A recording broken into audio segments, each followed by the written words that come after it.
জলপাইগুড়িতে একটা মারাত্মক ঘটনা ঘটে গেছে। আপনারা অনেকেই হয়তো খবরটা জানেন না, তার কারণ মেন স্ট্রিম মিডিয়ায় খবরটাকে সেইভাবে গুরুত্ব দেয়নি। গত শুক্রবার দিন জলপাইগুড়িতে তিস্তা নদীর ধারে একটি যুবকের দেহ উদ্ধার করে পুলিশ। তারপরে যখন দেহটি আইডেন্টিফাই করা হয়, জানা যায় মৃত যুবকের নাম হচ্ছে মহাদেব রায়। কেউ বা কারা তাকে অত্যন্ত নিঃসঙ্গ করে তিস্তা নদীতে ফেলে দিয়েছিল। তারপরে যখন পুলিশ তদন্ত এগিয়ে নিয়ে যায়, জানা যায় মহাদেব রায়ের বোনের সঙ্গে রোহিত হোসেন নামে একটি যুবকের প্রেমের সম্পর্ক ছিল।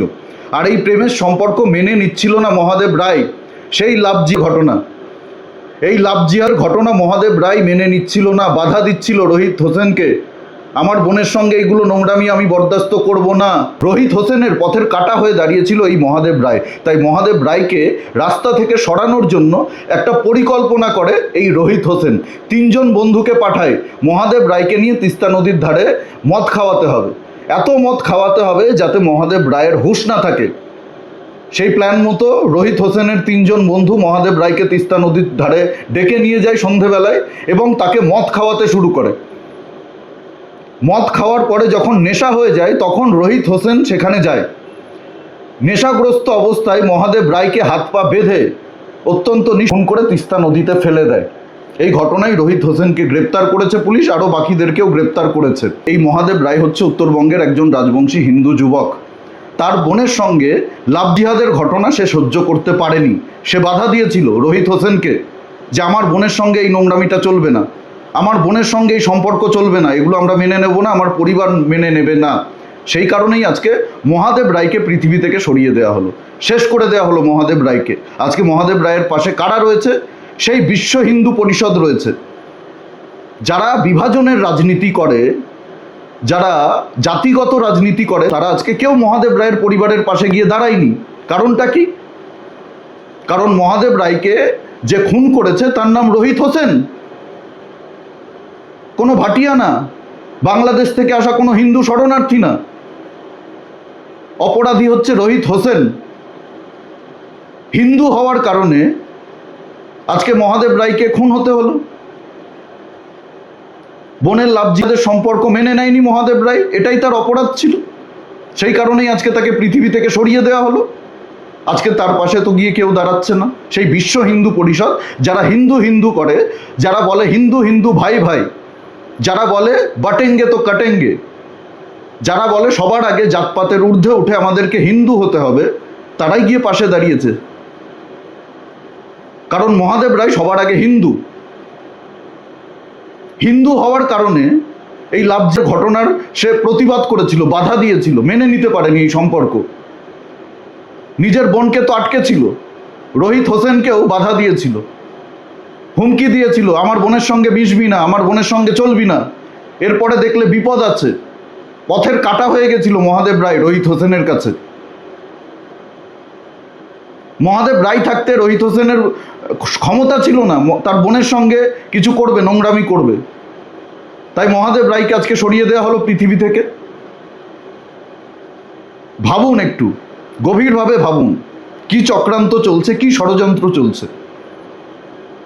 কারা আপন কারা পর। বাংলা ভাষায় একটা প্রবাদ আছে না, মায়ের থেকে কখনো মাসির দরদ বেশি হয় না। তাই মাসিকে মায়ের থেকে বেশি আপন মনে করবেন না।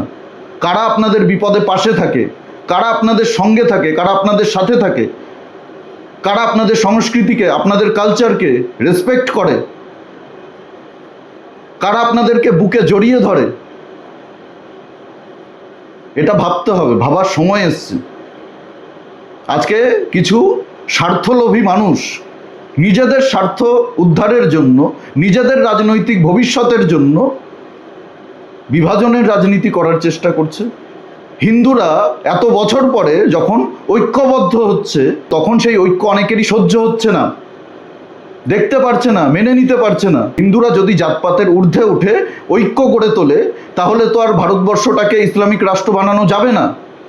হিন্দুরা যদি জেগে ওঠে, এক হয়ে যায়, তাহলে তো আর লাভজাদের ঘটনা ঘটানো যাবে না, গজওয়াতুল হিন্দ করা যাবে না, পশ্চিমবঙ্গটাকে বাংলাদেশ বানানো যাবে না, পশ্চিমবঙ্গটাকে পাকিস্তান বানানো যাবে না, মিনি পাকিস্তান বানানো যাবে না, জন্মবিন্যাস বদলে দেওয়া যাবে না, সরস্বতী পুজো বন্ধ করে দেওয়া যাবে না।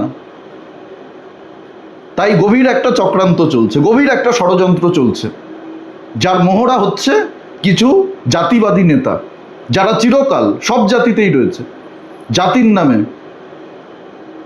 হিন্দুদেরকে ভাগ করেছে। আমরা অমুক জাতি, আমরা তমুক জাতি।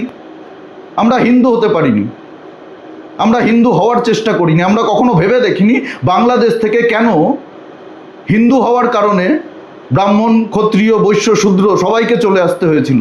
জাতপাত ওরা দেখেনি, দেখেছিল বাড়িতে তুলসী মঞ্চ আছে কিনা, বাড়িতে ঠাকুরের সিংহাসন আছে কিনা, সে হিন্দু কিনা, কোন জাতি, কোন গোত্র,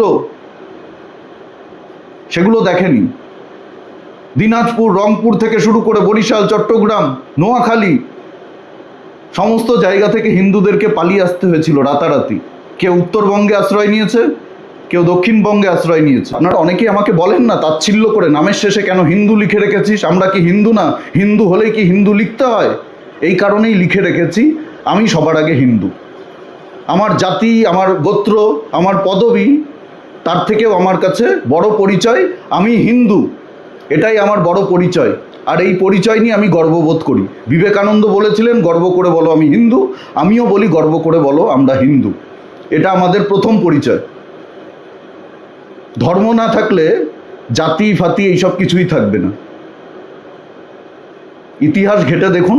এই বিষয়ে আপনাদের কি মতামত অবশ্যই কমেন্টে জানান, আর ভিডিওটি প্রচুর পরিমাণে শেয়ার করুন, সকলের কাছে পৌঁছে দিন। আর যদি ইউটিউব থেকে আপনারা এই ভিডিওটি দেখছেন তাহলে অবশ্যই আমাদের জাগরণ বাংলা ইউটিউব চ্যানেলটি সাবস্ক্রাইব করে পাশে থাকুন, পাশের বেল আইকনটি প্রেস করে দিন। আমাদের প্রতিটি ভিডিওর নোটিফিকেশান আপনাদের কাছে সবার আগে পৌঁছে যাবে। আর যদি ফেসবুক থেকে দেখে থাকেন তাহলে আমাদের ফেসবুক পেজটি ফলো করে রাখুন, পাশে থাকুন, সঙ্গে থাকুন। সবাইকে অনেক অনেক ধন্যবাদ। জয় হিন্দ, বন্দে মাতারাম, ভারত মাতা কি জয়।